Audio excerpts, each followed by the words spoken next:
already know what as you were. Now we're gonna know what this is. The MavLab in action.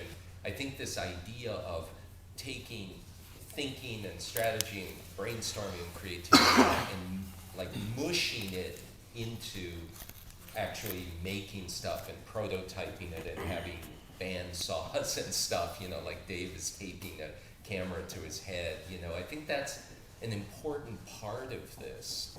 You figure out a way of creating a really dynamic, intense experience for those kinds of people, that's done as short a dose as possible with the longest possible residue. I like the idea of just something more spontaneous. You know, I just like the kind of that almost an element of danger.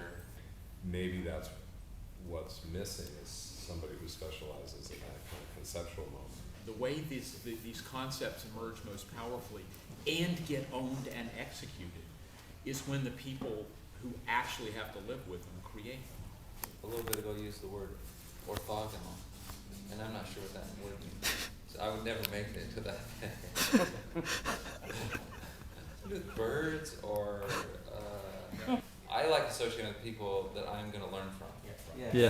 That are smarter than me. Right. That's the draw. It's kind of a microcosm of the notion that we've been talking about with MavLab, which is the sense that the onus is on you as the strategist to solve the problem, as opposed to say the onus on you is to bring the right people in the room and to facilitate the conversation through which the answers might emerge. It's kind of like a strategic outward bound. Yeah. I can just see that a lot of people would want something like that spa, that retreat. Make it into a reality show, like designed for the straight guy.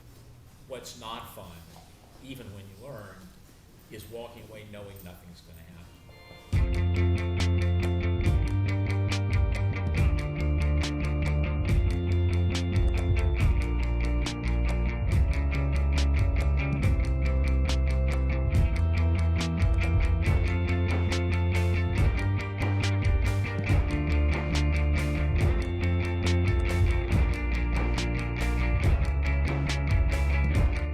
If it's a water issue, we might bring in an oceanographer, whereas if it's a supply chain thing, we probably wouldn't. I mean, I don't know. But what's the MavLab universe? I think everyone can saute orthogonal thinking. That's basically Because that's the most important thing, because it is words. They always matter. It's those moments of clarity. He understands how to move people's hearts and minds. Right. And that's the skill, that's the real skill. Can you guys say more?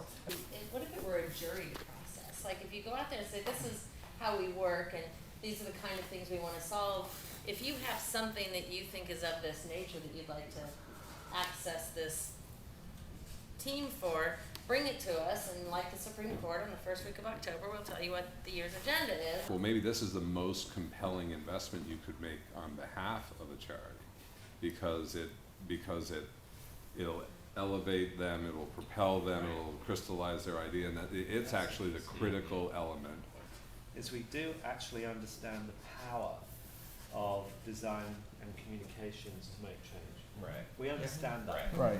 We really do. Yeah. And the fucking horrible thing is we waste that energy on Right. doing stupid things. Right. Physical location in a spot. A bunch of design guys and their dog in a surf shop in Half Moon Bay. There needs to be some, I think, essential truth to what we can do versus anybody else. You know. If you had a way of kind of going around and tapping these individual people that knew the corporate world, basically knew the business thing, and they were smart mofos, and you could combine that kind of horsepower to come up with kind of an environment where these guys could both exchange ideas and take things back and do all that. But I mean, we took 5 great things that got done a year, and we found out really who was the soul of those things. And we came and tapped her on the shoulder and said, okay, you're in.